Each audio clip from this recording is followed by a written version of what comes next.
I know you know trust can do a lot of good things for you. You may be forgetting the coolest thing about a trust, all the ways it can distribute. You know, a trust can avoid probate. You know it can be there for you or your surviving spouse's needs during your life, during their life. But what else is helpful about a trust? Well, when it comes time for your trust to distribute assets, it doesn't just have to go one half to each child outright. A great characteristic of a trust is how it can distribute in really just about any way you can imagine. Think about all these kinds of examples, and these are just a few I think of offhand.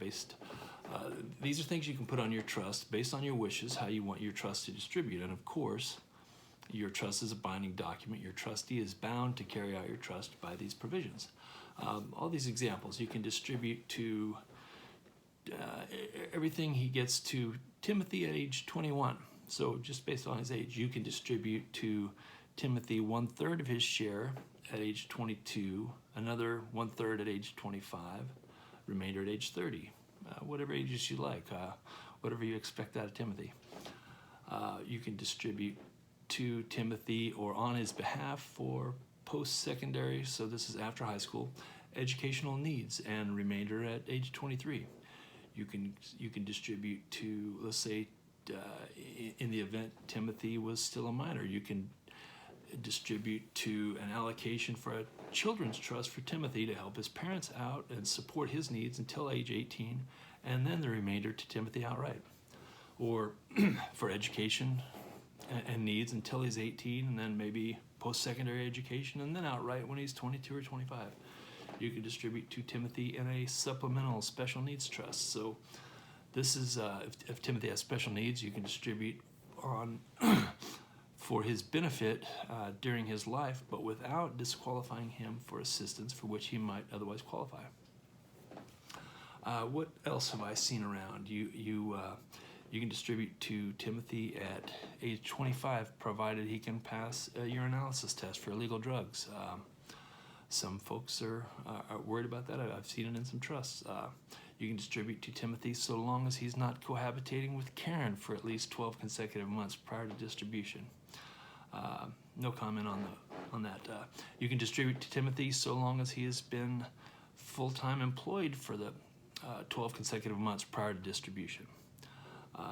You can distribute to Timothy at age 30 to hopefully be used as a down payment on a home.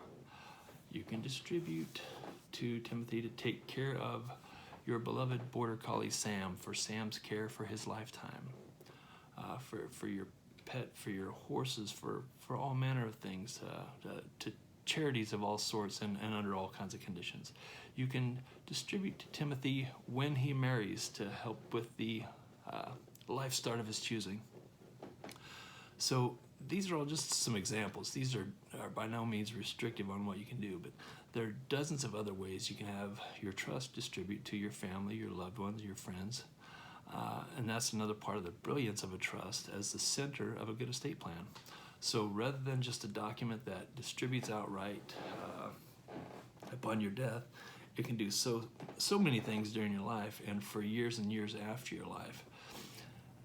As we've talked about before, your trust is always available during your life, and you can restrict, let's say you and your spouse have a joint trust, you can restrict that after the death of one of you, all of it's available for your spouse, or maybe just the income off the trust, the interest off the trust is available during their life because you both have decided you want it to go in other ways to children, grandchildren, charities, pets. Anyway, I hope this helps you. I'm Dan Covington. You can always find me at Estate Plan Kansas.